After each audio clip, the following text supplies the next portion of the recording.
You're your best friend. Give yourself conscious advice.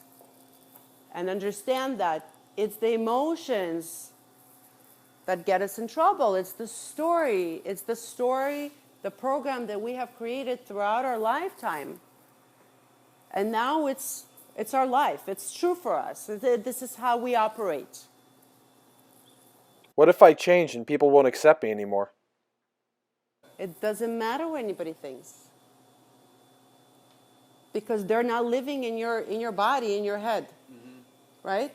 So you change because you love yourself and you're working on yourself because you know that you need this.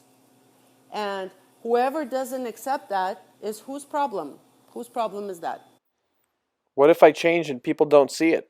Well, then you just continue to be who you are now, and they'll catch up to who you are now.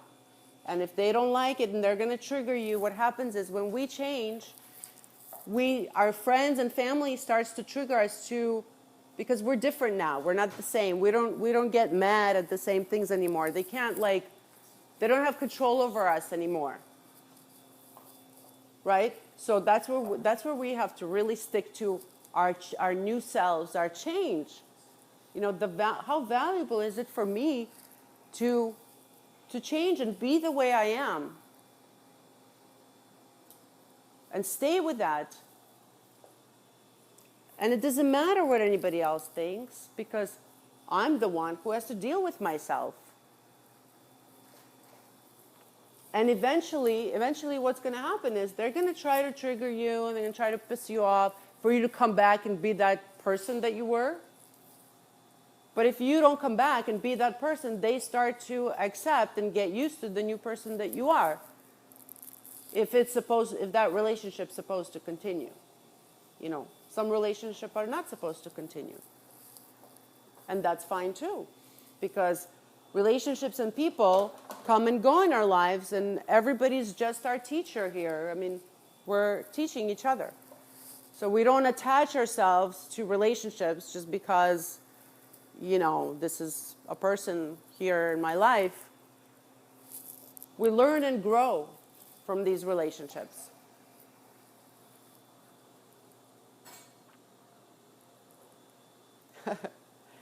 Yeah? So if we're wanting to make change, now we're all here, and was this a conscious decision, do you think, or a subconscious decision that you came here? Conscious. It can only be conscious, because if you were asking your feelings and emotions about coming here, you probably wouldn't come here. Right? So we have two parts of us. There's a consciousness, there's the rationale, the logic, the one that knows what's right for us. That's the one that has no emotions. It doesn't have an emotion. It's just consciousness, it's just presence. The subconscious is 90% of our mind. That's where all the emotions, the childhood traumas, the experiences, the breakups, the love, the drug use, all that stuff is in our subconscious. So we're going against 10%. So now we want to change. And we understand that we want to change, but we have all these feelings and emotions, and we're constantly feeling something. Sadness, fear, anxiety, loneliness, all these feelings we're feeling. And we're trying to change. So we ask ourselves, we go into emotion. You guys are here and you can clear that up and you can heal that part of yourself that needs healing, that attention, that, you know, that love that you were missing, or whatever it is. We're all different in that way. But so we can ask, okay, so now I understand that life wasn't working for me. Then what kind of life do I want now? How do I want to feel moving forward? And then you make a list, you think about it, you visualize it. You feel it. And then eventually you create a new known.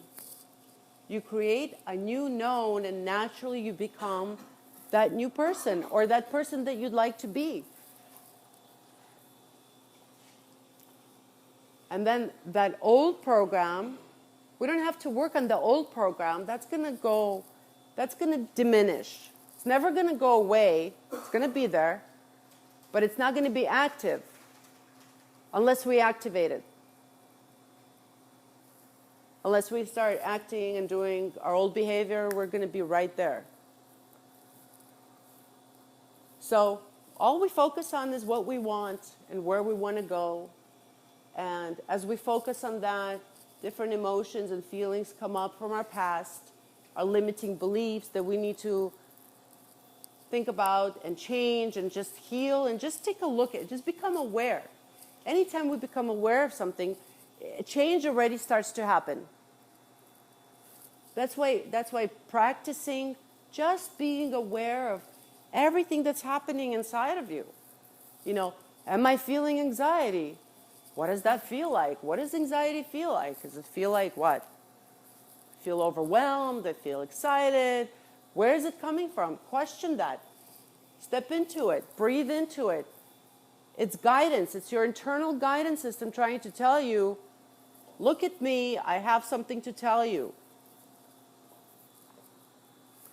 Anxiety is only, it's a fear. So if we don't look at it and we stuff it and we ignore ourselves, we're neglecting ourselves, really. We're not listening to what it's trying to teach us or tell us how to move forward.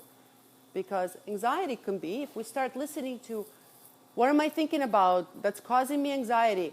Oh, I'm worried about how much I hate my job. You know, we just feel the anxiety already, but really we're worried how much we hate the job. So what do we do when we're aware of that thought? We ask ourselves, okay, what are my options? What would I rather do for work? How would I rather feel about my work? You see? We're opening the door for ourselves to happiness, to joy. We're questioning, we're having questions about ourselves, about where we need to go. What is it that I would like to do? How would I like to feel going to work? I would like to be excited in the morning. I would like to feel inspired. I would like to enjoy myself when I'm at work. I would like to grow spiritually, emotionally when I'm at work. I would like to learn. These are some of the things that inspire us to want to live. But if we're not paying attention to what we're feeling and experiencing within ourselves, we don't know that. We're just working because we need to pay bills. We don't even stop to realize that we hate our job. We hate the people in it. I love my job, by the way. I'm just giving an example. This is not a job for me. This is a blessing to be here. But I didn't live this way, forever. I started living this way because I decided that I'm gonna give myself an opportunity to enjoy life. So everything that's happening to us, we don't need to run away from these feelings and emotions. They're good. They're good. They're like knocking on our door. Hello, take a look at me. I have something for you that will make you feel happier, that will give you peace in your heart.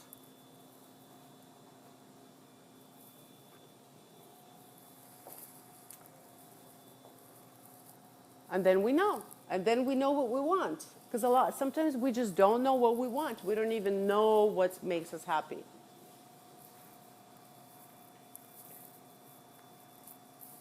So we become aware of ourselves. What am I thinking about? Why am I thinking about Why am I pressured about meeting with this person, for instance? What is it that is pressuring me? Oh, because this person brings up my past emotions, my feelings when I was a child. That's why I'm trying to avoid this person, because they're making me look at myself. And then I can look at myself and I can question myself. Where is that coming from? Which part of me needs to be healed, or which part of me needs to change, or we get awareness. We know. What is the difference between a feeling and a thought? When you start feeling, you're feeling from your subconscious. But when you become aware of what you're feeling, you're in your consciousness. It's the subconscious program, and it becomes unknown. It becomes natural. It's like brushing our teeth. It's like we worked on it for years. We did the same thing over and over and over and over again. We worked on it, right? We reacted the same way many times. So we created that habit. So if we created that habit, then we can create a new habit. Then we can say, okay, I don't want to be this way anymore. This is like not working. How do I want to be instead? And then you think about how you want to feel and be instead. And start start knowing that that's what you really want. And every time you experience that same negative emotion, you remind yourself, oh yeah, that's not how I want to be anymore. I want to feel this way. How do you train yourself to use your rational mind? You practice awareness. So meditation, sit comfortably, just close your eyes and experience what you're feeling. Just becoming aware that you want to make the change of your behavior, for instance, is already, you're having an awareness of that. Now, you're having another awareness is how I want this change, how I want to be different instead. You're having that awareness already in your consciousness. What if I'm affected by outside stimuli? Outside stimuli is outside. You just said it. It's your reaction to the outside is what you need to work on, what we all need to work on. Okay? That's the work. That's the looking inside. That's the understanding yourself, feeling your emotions, the inner child work. There's so many different ways to look inside, but it takes time. It just takes time, and it's something you learn. It's something you practice, and with time it becomes easier, and then you'll react the same way you used to react, and then you'll say, oh, shit, again I did it. Right? And then the next time you'll react, and you say, again I did it. And then the third time, you might not react. You'll stop yourself.